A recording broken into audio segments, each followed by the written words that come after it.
Well, hello and welcome to PM Express. And by now you should have finished your dinner, sitting back, relaxed, and waiting for the conversation, just like my friend Mr. Akufo-Addo in Akufo-Addo. Thank you for tuning in. And today I might as well theme it the Chronicles of Reverend Dr. Opunifrimpo, because we're going to talk about various subjects. Reverend Opunifrimpo was a former General Secretary of the Christian Council, now a lecturer at KNUST, but he's not quiet. He's a passionate or patriotic also. So anything that affects the nation, wherever sector, he makes his voice heard. And I like that, because there are some people who, by the grace of God, have a clout. And therefore, when an issue comes and they add their voice to it, it goes further. And so those of you who have clout and are not talking, you are the ones who make evil thrive. So suppress evil by making your voice heard. And that's exactly what Osofo is doing. As we were talking about various subjects, we're looking at the two-track system. We are looking at this controversy about taxing churches.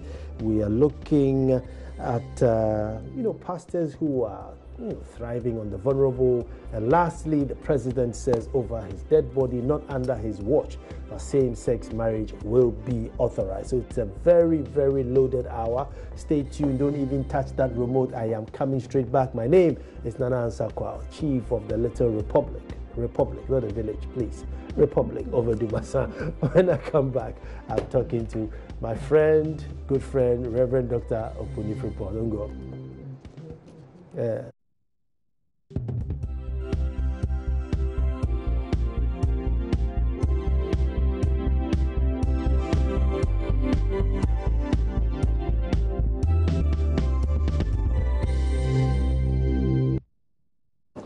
Thank you very much for staying, going straight into the big conversation. Also, I don't think we have spoken since you moved from your former office. Mm-hmm. We haven't spoken on TV. We spoke behind the scenes. Are you enjoying lecturing? Yeah, they say once a teacher, always a teacher, and really I do enjoy teaching. Good. Do you still do your attachment in South Africa, or? Because of Christian Council, I was not visiting Stellenbosch, and so now there's a break. Okay. But I'm in touch with my friends at Stellenbosch. Well, we don't want any brain drain, so we want you here. We want you here. But also, we'll start with the biggest news. I mean, one of the biggest shake-up in Ghana's education system was moving from O-level, A-level to JSS, SHS, SSS, and that's been rebranded by name, rebranded by period. It's gone through its phases. Now we're looking at a two-track system. Now, I know you are an educationist as well. What are your views on two-track system? Are you indifferent? Are you against it? Are you for it? Nana, let me thank you for the opportunity and also say good evening to our cherished viewers, people who have allowed us to enter into their halls and bedrooms. And when you talk about education in this country, I mean, the history of educational development in this country, religious bodies, especially the churches, Catholic Church, churches of the Christian Council of Ghana, have made significant contribution. In fact, education in this country started by the churches before government joining. I was very encouraged when the Minister of Education invited representatives of the various religious bodies, Catholic Bishop Conference, Christian Council of Ghana, Ghana Pentecostal Charismatic Council, Muslim leaders to his office and made presentation explaining the issues to us. And then he led us to the office of the president, the Jubilee House. And the president also explained things to us, and he allowed members to ask him questions on this subject. Now, from these interactions, my understanding is that we have an issue. As a nation, we have about 180,000 Ghanaian children who must have access to senior high education. At the moment, our facilities, dormitories, classrooms can take 90%. Now, the next question is, what do you do with the remaining 90,000? quickly then produce the infrastructure, the classrooms, the dormitories. And our leaders are telling us we'll need 5 to 7 years to do so. So the question is still confronting us. What do you do with this 90,000? And if you relate this with the Sustainable Development Goal, the fact that we leave no one behind, the answer is just push them aside. Let's move on. You can't leave them behind. And that is why the government is saying now, let's learn from what is happening in other countries where during holidays their facilities are still in use. So can we have a situation where now the double track system, a group is in school, one group is on holiday, then so that we get the best out of available facilities. It's not a permanent thing. We are doing that just for a period. And again, it's not the same teachers who will handle track 1 that will handle track 2. This group will be on holidays with their teachers as they mark scripts, and then they come back, another group come back. And even the heads, each track may have its own head, and there are other incentives. Our leaders are supposed to give leadership. So in such situation, leaders must lead. The question you are asking me, my concern at the moment is one, the issue of consensus building. When it comes to social intervention programs, pro-poor programs, we better see them as developmental issues more than political issues. You don't do this interventions to make a political party win more votes. We all know we have 2020 ahead of us. But we must do this as a developmental thing that we want to do for our children. And that is why sometimes it seems to me we must reduce the political card.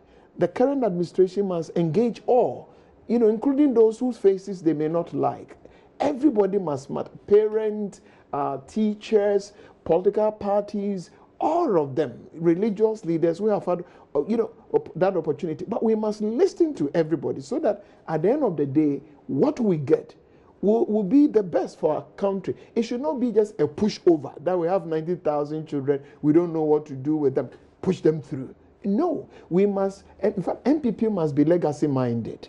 When it comes to education, what kind of education? Something when they have retired and they are old people in their old ages will look at and be proud that we make significant contributions. So for me, yes, we have these children we cannot throw away, but let us be legacy-minded, that we are giving the best education to our children, that these children can compete with children, whether they are coming from South Africa, they are coming from Kenya, wherever they are coming from. And that is why we must pay attention to quality assurance. Now we hear is only 400 schools. And when we talk like that, most often is the Prempers, the Presec, the Ebri girls, the Mfansipin. So by the time you are aware, the gap between the first class schools and the schools in the rural areas, the gap have been widened again. So these are the things I'm looking for: issues about legacy, issues about quality, issues about closing the gap between those that have the facilities. Some schools, you go there, the science labs are as empty as anything, So we must not let this double track system even end up weakening schools that are already disadvantaged, Nana. I like the way you say you should bring everybody, because opposition, NDC is not happy, and teacher unions are also not happy. Listening to you, they should do more to engage these groups. No, we don't have a choice. We must. You see, we are not. Could it be the issue is the opposition will never like it? Look, let's yeah. But you see, democracy must not be just waking up early morning 4:30 to queue and you join the queue to vote. We must build that democratic culture in every aspect of our life, that we are a listening society. We are a society that is tolerant, want to hear other views, including people whose faces we don't like. You know, their voices must be heard. Because at the end of the day, we are not building this double track system for children of, say, MPP people. So that you can say, the other people, CPP, Kwesi Ndum's group, you can go to hell. You can't. Because we are doing this for Ghanaian children. And these are the next generation of ideas. You know, so everybody we must count everybody, you know, and be humble enough to say, yes, you are not part of us, but you are making a point. We'll go back to the drawing board, you know, because at the end of the day, we want quality education, quality. That is where, you know, you were asking me whether I'm for it.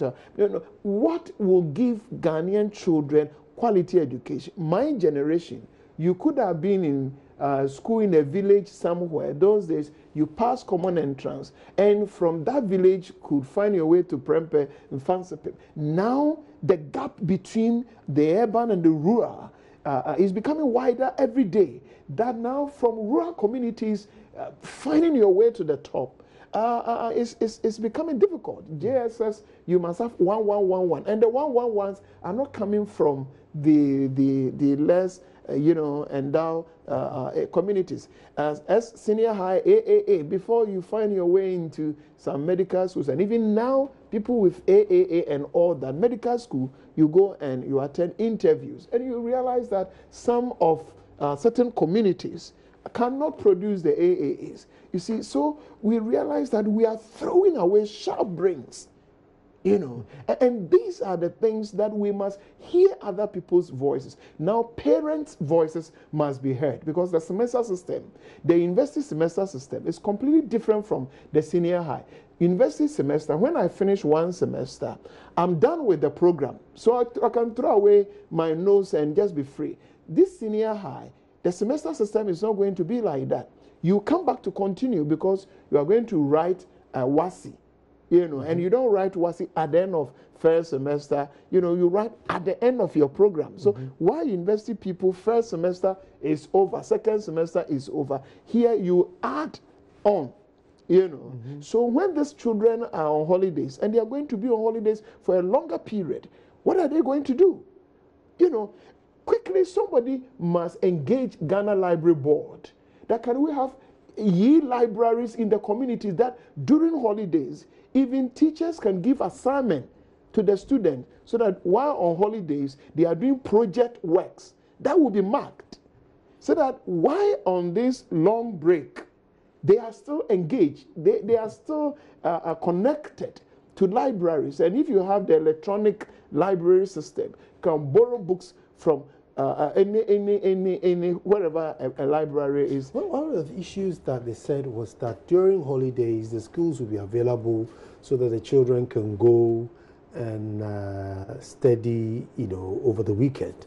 But I was wondering if a child is in school in Ajina but came from Kitekrachi. That is the point. Will the Kitekrachi school admit that child? Have we made that arrangement? And normally, Nana, when we are rolling out programs, you know, we come out with wonderful things.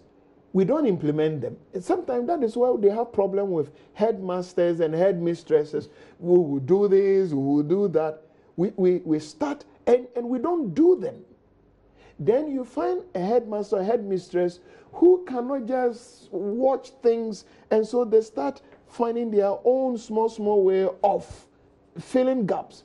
Then you hear on radio, TV, headmaster so-and-so have been dismissed, headmistress so-and-so, you know, had been sacked. Now, if you tell me that, what are the students going to do on holidays? Oh, they can have access to the secondary schools. While we know that some of them travel miles, how is it going to be possible?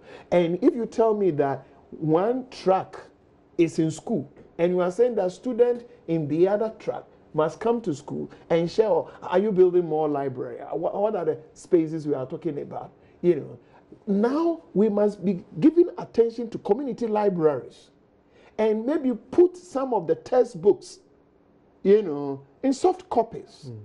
that people can, maybe the producers, those who are writing the books, somebody must be talking to those who are producing the textbooks, that can we have soft copies, how we'll do it, so that students can download, and those who cannot have access to secondary schools and libraries can also have access to soft electronic materials wherever, because these days, if you are lucky, you can access internet almost everywhere depending on the the network you are using. So now we must deepen the internet side, the electronic side of academic work. But we don't come out with nice idea, we'll do this. Nobody is monitoring. We'll start initially, in the giddy time. And now we get to a point, nothing is moving. When they made the clergy, what was the one major suggestion the clergy made to, I wouldn't want to be very specific that this person said this and this person, but the general concern. Yes, the general concern. One, we wanted to be very sure that do we have other alternatives? What are the alternatives we have? And so there are people who are concerned that instead of this double, can we do something else? Again, issue of quality, quality assurance, issues of extra curriculum. If you don't take care, you make academic work, science, mathematics, English, but extra curriculum, some of them sporting activities, some of them cadet, music. There are students who may end up not just physics, chemistry, biology, geography, economics, but they will end with sports, football, athletics. Some may end up with cadet and other things, But now if we don't take extra curriculum activities, gradually I've been weakening in our schools, gardening. So now we are producing students who don't have hobbies, and they don't have time for other things. But that is not life. You see, so extra curriculum activity also became an issue. Yes, we are talking about contact hours, that we are going to have more contact hours. But the contact hours are all going to classes, studying English, mathematics. So when are we also paying attention to extra curricular activity, that we also know that other people develop their future and their life and their hope. Some are doing very good in music. Some are doing good in other things. Debates. Some do have these clubs, and that's why some politicians are being produced.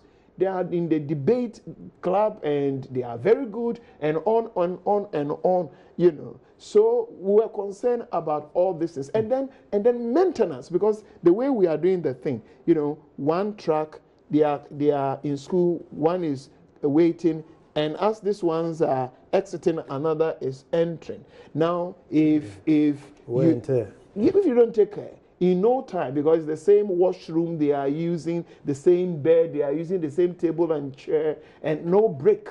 So somebody must consciously factor into the facilities a maintenance arrangement that period, that both first, second track are not in school.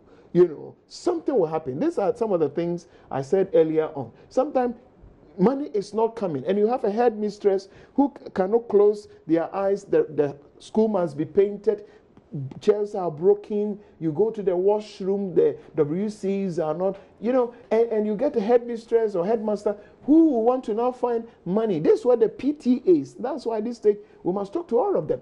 PTA, All Student Association, they will come in, but now you get, say, a headmistress, maybe gathering resources from PTA, other people, and then you hear an announcement somewhere that headmaster, headmistress, and so you have been either suspended, dismissed, and disgraced them. So somebody must work out a very monitored maintenance system in such a way that these facilities that are going to be, call it overstretched, will be properly maintained. These were the concerns that yes. Also, let me move on to the issue of taxing churches. This argument has been on and on and on and on that look, churches are now making a whole lot of money, and that the government should look into their affairs and take some for development. After all, you drive on the same road and go to the church and get water connected to the church and get electricity connected to the church. So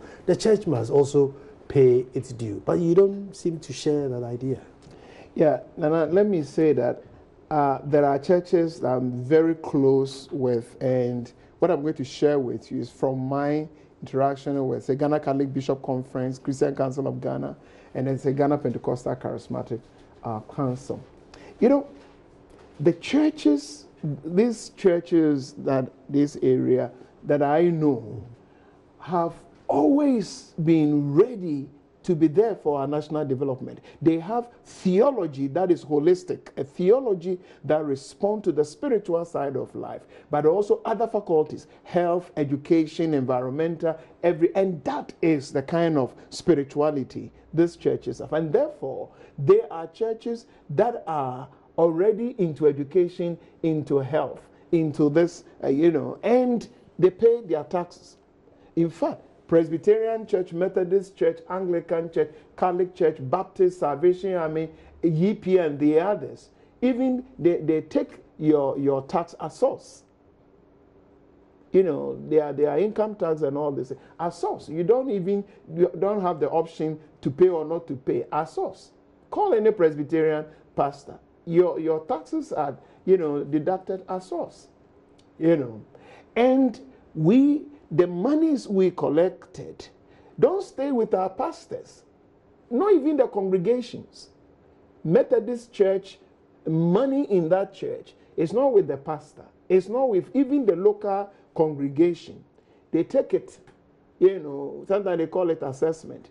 They take it, and some are going to schools, some are going to hospital, clinics in rural communities, and all that, And therefore, when people are talking about churches and taxes, we must understand what we are talking about. One, the impression that churches are not paying taxes, depending on what tax we are talking about. Now, there are churches that have hospitality centers, guest houses, hotel, and all that. When I was in charge of Presby Church Ashanti region, I had guest house and all that. We pay even VAT. There are churches that are running transport. They pay whatever the GPRTU will want them to pay. There are churches running other facilities. I guess it's the collection that we are looking at. Now that is where the issue is. That's why we are saying those who are talking about churches must pay tax must define exactly what they mean, because we are registered under the corporate law, and it's not only church, all religious bodies. If you ask me that all those who survive on charity, we are enacting a law, and all those who survive on charity, offering or free gift, you pay tax. Fine. Then if a Muslim collects such money, he must pay the tax. Shrine, all those who are going to traditional must pay that tax. Buddhists must pay. All those who are giving free money to political parties, MPP and NDC, the same offering that we receive, they also receive it. They must also pay tax. So anybody who receive free, such charity. So that is how laws must not be discriminatory. Now, those who are talking about church must pay tax, they sound very discriminatory. And that is not fair. Just define your concept that all those who are selling water pay tax. So whether you are a church or whether you are a mosque, whether you are a shrine, whether you are what, you pay. All those who are building facilities, you pay this tax. Whether it's church people building, whether Muslims building, whether Hindu, Buddhist, whoever, you pay. But if you single out church, I am saying it's discriminatory. I guess the church is singled out because, these days they sell stickers, they sell oils, they sell, sometimes even a normal Voltic oil, the pastor prays on it, and it's 60 cedis, it's 100 cedis. Nana, all those who are selling Voltic water, you pay tax. Whether you sell it 100 cedis or 5 cedis, whether you sell it in church or in shrine, in mosques, you pay. So then you look for all those who are selling water. How much are you selling yours? So you pay whatever percentage. People are raising money. It's not only now on our television. Yes, you have pastors who are selling anointing oil, but you have Muslims who are also doubling money. You have people, traditional priests, who are doubling with whistle. It's coming, it's coming. You know, what are they doing? So the same, let's build, you know, the system in such a way that if you fall under this, whether you are a church, whether you are a Muslim, whether you are a traditional priest, whether you are this, you pay this tax. Then we'll continue from there. But now the conversation will be church must pay tax. Church people are making money. But other people are making money. Political parties are making money. So why do you think the focus, all these guys are with us? So why is the focus on churches? What has the church done? I can't answer for everybody. But for instance, if somebody walked to me, a Presbyterian, somebody from Christian Council, a Methodist, YP Church, Anglican Church, Catholic Church, I would rather say that these churches even deserve tax exemption because of their significant contribution they are making on our development, national development agenda. You go to some places and the primary school there, the only primary school there is Salvation Army, is Roman Catholic SDA. You go to some communities, you know, now the only referral hospital in upper, the whole upper east, Boko is Boko Presby Hospital, Boko. That's the only referral hospital. That is it. So if a church can do that, now you see, when the churches are into education and into health, they don't take profit. Presbyterian Church has run Agogo Hospital. How many years? Donko Krum, Boko, Methodist churches in Wenchi and all that. Catholic Church, St. Joseph and others. Ask them whether they have taken any profit all these years. You know, so you and normally they are in places where even government doesn't have clinics and health facilities. So we must rather encourage the churches. But I know when people talk about this, maybe they don't mean, this is my assumption, churches that are pro-poor health education, but now sometimes I get pastors who are compelling, who can buy more of S-Class. Let me take a break, because when I come back, that's what we are looking at, pastors taking advantage of the vulnerable, and the president saying that not under his watch will same-sex be legalized. Coming back. Well, thank you very much for staying in the conversation with the Reverend Dr. Opuni Frimpong. And also for maybe this could be one of the reasons why people are even just lumping all the churches together and calling for taxes, is that there are too many pastors, so-called men of God, preying on the vulnerability of Ghanaians. And maybe that could be the issue. What can the church do about it? Because it's just giving the church a bad name. And, you know, once upon a time when you came with your collar, the whole place shook.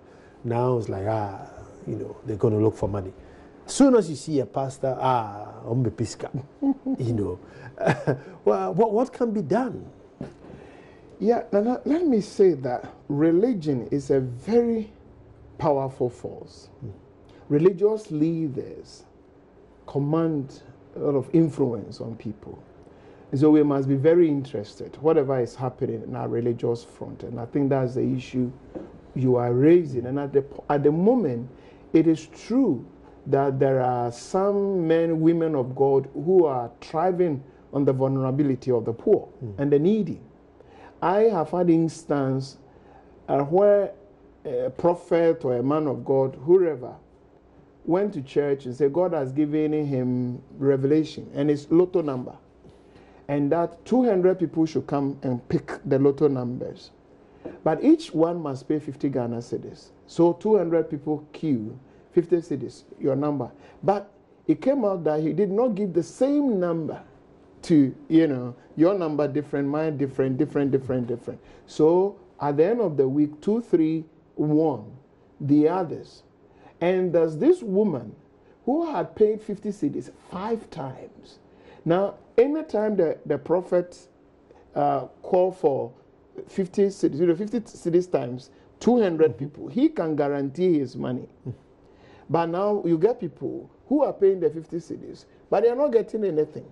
This woman went to the prophet that I've paid for 5 times. I'm not winning. So this time, give it to me for free. I said, no, God has not asked me to give it to you for free. You must pay, else I'll go and come another time. So while the pastor can guarantee his 50 cedis times 200, this vulnerable poor woman cannot get her 50 cedis back. And even a pastor is not prepared. And you get more of this in the system at the moment. And you realize that some people are just thriving on the vulnerability. I think the extreme cases, those who are against school, those who are against medical care. There are churches in Ghana that will not allow people to go to hospital. In fact, I was on a platform like this, one of your sister stations, specifically Peace FM, and a lady called into the program that she went to hospital. In fact, she was pregnant, and she went to hospital. When she came back, the pastor called her in front and whipped her. And this lady told this story. And she said it with joy. You didn't see anything wrong. There are churches in Ghana today that will not allow children to go to school. We have such things. But there's a history to what we are witnessing today. In 1989, the then PNDC government enacted the PNDC Law 221. A call for registration of religious bodies, but it was not just religious bodies registration. A call for accountability from the religious bodies. Those days we have the Jesus Christ of Jowulu and such, So the idea was this: they call them one-man churches who were also manipulating people and all that, But they set up a committee of religious affairs, and the members were all appointed by the government, the then revolutionary, and they had the power to accept or to reject. You apply for registration, and they could accept or reject, and they could call for account, your church's account, and all that. And so Christian Council of Ghana leaders and Ghana Catholic Bishop Conference leaders came together and resisted PNDC Law 221, even though you realize that the law was not targeting them. But they felt that under the revolution and the way things were, that was the time somebody could ask all of us to go to bed 8 p.m., whenever, to wake up, and yes, and so we were not under democracy, and so they resisted. Now, during the conversation, if you read the records, it emerged that the church leaders were not happy with PNDC Law 221 because of the Committee of Religious Affairs and the dictatorship and all that. But they also admitted the excesses. So there was a recommendation that let us put structures there to regulate the manipulation, but not under 221. So PNDC Law 221 was repealed. But in place of PNDC Law 221, how do you check the excesses? 1989 to 2018, we have still not filled that vacuum. And so now, even here, right now, we can start a church. And nobody monitor what we are preaching, what we are doing, what we are collecting, no accountability, and all that. And these people are influencing public opinion. So you get people in our market, everywhere, what they are teaching, with what background, what kind of influence. And now church leaders and government must be interested in this. And maybe use your platform to call for, an independent body to regulate church activities, not government. Should we go the Rwanda way? You must have a theology degree before you even think about it? The Rwanda approach, if we do that, the kind of politics we are going through now, we throw the church into the hands of NPP, NDC, and it will become a political thing. They will use the church for vote. So we should not let the church fall into the hands of politicians. It will not be for our good. But we will need some backbone, an independent body with some backbone. A policy saying that you must at least have finished your theology degree before you even step into a church. Nana, if you look at history of some churches in Ghana today, some churches, the founders were not, in fact, some of them will even go on platform to say, me, I don't have classmates.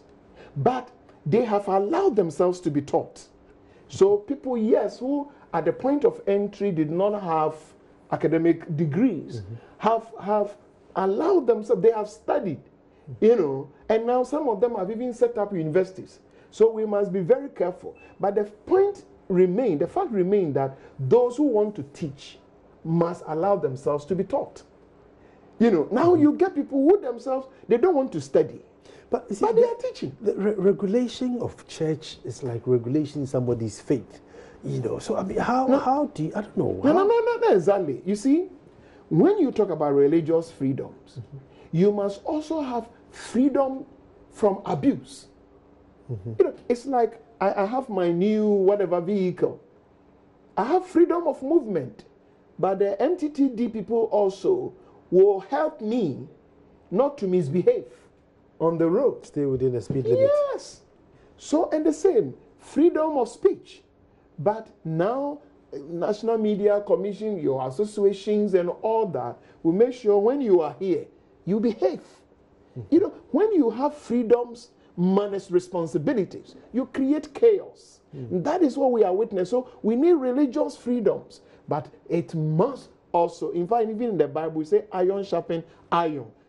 So we must, even church leader, because our Christian witness in Ghana is having a challenge. There are people who are losing faith and confidence in the churches because of some of these things. So it is even good for church leaders that an independent body, not by state control sort of, regulate. And this body may have representation from almost all the tradition, the Catholic, the Protestant, Christian Council Group, Pentecostal, Charismatic, the Prophet, to come together, from time to time to evaluate what is happening and the ethical issues. Is the church concerned? Everybody, you raise it, Nana. Everybody is concerned. Church is good. Christianity is good. Christianity has helped our country. But now the kind of Christianity we are having today, if things continue like this, where now, years ago, you even traditional leaders were calling churches, come on, have your church in my community, because when you get a Methodist church in your village, you can guarantee that there will be school. One day there will be health facility. If you get SDA church in your Church of Pentecost, Assemblies of God, you know what to expect. Now you get churches and now you get pastors who are telling, breakups. I can drive this car and I can buy 4 of these. And now church monies are not building schools. Church monies are not making any social intervention. That is a worry, and some of the manipulation and the abuses. And the pastors who are prescribing, drink this, if you are not a medical officer. When you are sick, this, drink this. People are putting anointing oil into food, into things for people to drink. We must be worried as a nation. Is it because we are poor? Why are there so many of us falling into such hands? There is something we have in this country. Even Ivory Coast doesn't have. It has worked well for us in one breath, but on the other breath, it's working against us. In Ivory Coast, if you want to set up a church, you must belong to one of the Christian ecumenical bodies, like say Pentecostal, Charismatic, Christian Council. You must belong to one for regulation. Okay. Now that is what we have in this country, that the two of us here can start a church and we move on. That has facilitated church growth because it makes church planting very easy. On the other hand, it has also opened the door for it's difficult, but sometimes to say charlatans to find their way into, because now it's like you can stand anywhere if you have a good microphone, and if you can shout hallelujah, praise God, and some few tongues, You can collect money, no accountability. Nobody asks you to render account. But not all churches are like that. If I collect church in Presby Church, at the end of the year, internal and external auditors will come.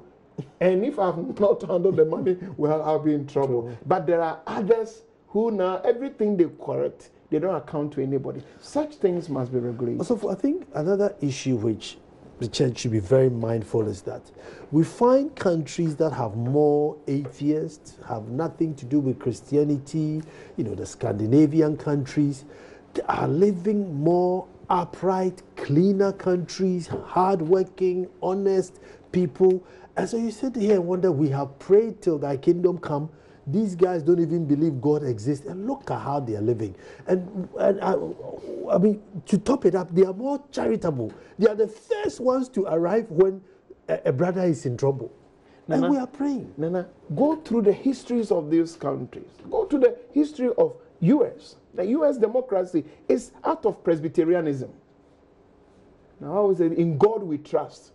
Their forefathers built those countries on Christian principle, Christian ethics, Christian values.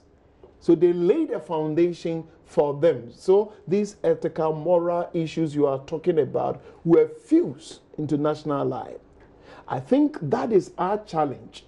In fact, some of the mainline churches that started earlier, say Presbyterian discipline. Mm-hmm. You attended a Presbyterian school, and you could know what to expect from this kind of person. Now that is what we are losing, and that is why the partnership between the church and the state in managing schools, attention must be given to that. Government must rather strengthen the partnership with the churches in managing schools, and ethics must find its way in our academic, the curriculum we are running up to university level. We must build the moral consciousness of our people. We must not just give, they said that education without moral and spiritual values anywhere will produce intelligent criminals.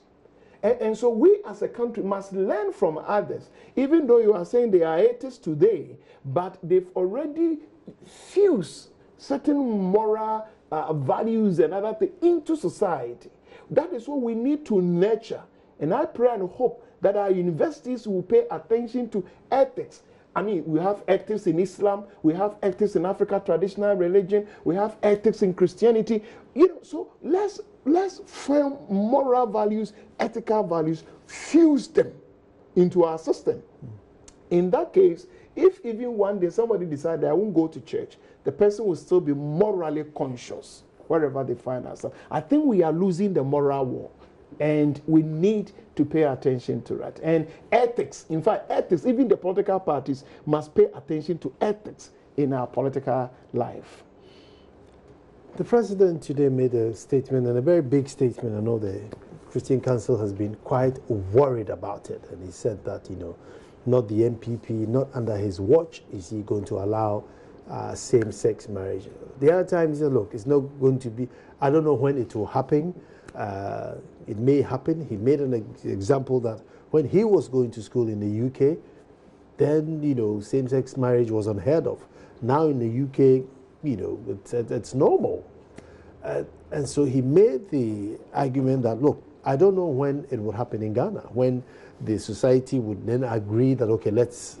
And people say, no, you can't say that. If you say that, it means you're going to bring it in, you're going to bring it out. And so today he makes an announcement to say, you know what, I'm not going to allow, same-sex marriage. Now, which statement is right? To say that, listen, I don't know when the society will evolve to go and accept this, or to say, look, I'm not going to accept it. Because he may not live to be here then. And let me use your platform to commend the president. Today, he has given us inner assurance as a leader, as a father of the nation. The Ghanaian society, the core, the heart is a family system. And our part of the world, Nana, for instance, marriage is not just between two young people who think they love themselves. Marriage is between families. And so if my son walked to me with another man's son or man, woman, whatever, that daddy, I want to introduce to you my man wife. As a typical Ghanaian, I have every right to say that go out with whatever, you know. We are not ready for that. And the family has that right. Elsewhere in Europe and in the US, two young people can be, if they are beyond 18 years, can be under a tree anywhere, exchange rings, and you go and introduce your whatever to your parents that meet my wife. So be it. You don't need to talk to them. That is not us. So we must protect family value and family system here. That makes us unique. And that is why when words are hanging and it's bound to happen was a bit worrying. You see? Mm-hmm. But now with what the president has given to us, we need to protect that. We need to encourage our young people, marry our ladies. Ladies, marry our young men. There are beautiful ladies who want husband, man husband, not, you know. Let's encourage marriage, family life, you know, that kind of thing. And those... Also, but that conversation is lost. Yes. The encouragement conversation. So we've turned a blind eye as if it's not happening. But I want that conversation, that encouragement. But now that the president is saying that, no, we are not going this direction. We are going here. I think that is the next phase of the conversation. Let's encourage young people. Some of them, their diary, what they have come to me, engagement, is caring. And the weddings and all kinds of 10, brother tray, left and right. Let's encourage marriage system that our young people will be ready. Now, I think some are being lured also through poverty. Yeah, you know, there are families, the lists. You know, you want to marry and you meet them. When are you getting married? We are on it. We are still preparing. Let's encourage young people. Church leaders must get involved, you know. And some of these excesses, we must manage it. But we must also know that there are lobbyist groups that are trying to put pressure on us, attaching this same-sex union as a condition to whatever. And we must be very careful. You know, yes, a day will be fear, and I say will be fear. So now, if that is what is good for them, we want our young people to get into good marriages and build families. You know, so as a country, the Social Protection Ministry, we must roll out programs encouraging our young people to cherish family and family life and family values. You know, we may have one or two, this same-sex homosexuality, gayism, have been with us all these years. But to tell us that we must legalize it, we must find a way into our law. You're saying that we must pay the president to make sure Ghanaian young people, men are getting married to men and women are getting married to women. But today, I'm going to bed. I think I'll sleep very well. When I listened to the president, I lifted my hands to the Lord and said, praise God, Mr. President, you are now giving us some inner joy. But it doesn't mean if somebody is into, say, same sex, whatever, also we must stone that person, we must kill that person. We must find a way of helping them, showing them love and order, integrating them into society and all that. But Ghana must encourage our young people into quality family life. You see why I got Reverend Opuni Frimpong, exciting, in-depth, and definitely nationalistic and patriotic. But once again, how can I sign off without saying condolences and extend my sympathies to Togbe Drake Chigbe IV on the passing of his father, Togbe Drake Chigbe III. And the funeral rites has been all week. And so it started on Thursday 9th to Saturday 11th. Akwefe just near who? My condolences to my brother, my friend Togbe Drake Chigbe IV, Paramount Chief of Akwefe Traditional Area. And Like I always say, we'll be back to do this all over again. Also, thank you so much. Pleasure is mine.